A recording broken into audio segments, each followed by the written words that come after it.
ஓம் நம சிவாய.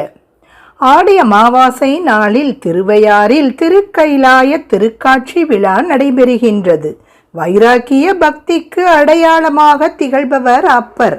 கடலில் தள்ளிய போதும், சுண்ணாம்பு நீற்றறையில் வைத்து சுட்ட போதும், யானையின் காலில் இடற வைத்த போதும் அஞ்சுவது யாதொன்றும் இல்லை, அஞ்ச வருவதும் இல்லை என்று எதிரிகளை அஞ்ச வைத்தவர் திருநாவுக்கரசர்.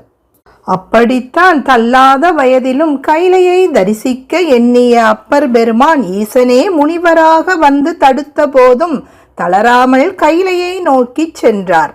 தசையெல்லாம் கிளிய இரத்த வெள்ளமாய் அப்பர் சென்ற கோலம் கண்ட சிவபெருமான் அவரை தடுத்து நிறுத்தி, இங்குள்ள மானசரோவர் ஏரியில் மூழ்கி திருவையாறு அடைவாய், அங்கு நான் உனக்கு திருக்கைலாய காட்சி கொடுப்பேன் என்று அருளினார்.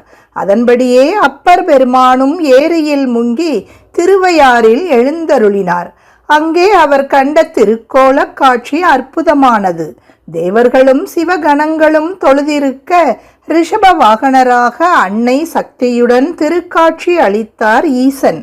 திருநாவுக்கரசரும் மாதர்பிறை கன்னியானை மலையான் மகளொடும் பாடி, போதோடு நீர் சுமந்தேத்தி புகுவார் அவர் பின் புகுவேன், யாதும் சுவடுபடாமல் ஐயார் அடைகின்ற போது காதல் மடப்பிடியோடும் களிறு வருவனக் கண்டேன், கண்டேன் அவர் திருப்பாதம் கண்டறியாதனக் கண்டேன் என்ற பாடலுடன் தொடங்கும் திருப்பதிகம் பாடி இறைவனை தரிசித்தார்.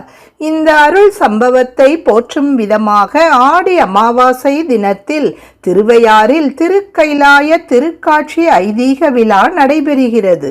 அப்போது பஞ்சமூர்த்திகள் உலா புறப்பட்டு காவிரி ஆற்றில் தீர்த்தவாரி நடைபெறும். அதன் பின்னர் அப்பர் சந்நிதியில் ஈசன் அப்பருக்கு காட்சி கொடுக்கும் வைபவம் இரவு 9 மணிக்கு நடைபெறும். அப்போது திருவையாறே கைலாயம் போல காட்சியளிக்கும். இந்த விழாவை காண்பவர்கள் கைலாயத்தை கண்ட புண்ணியத்தை பெறுவார்கள். அவர்களுக்கு பிறப்பில்லா பெருவாழ்வு கிட்டும் என்பது ஐதீகம். திருச்சிற்றம்பலம்.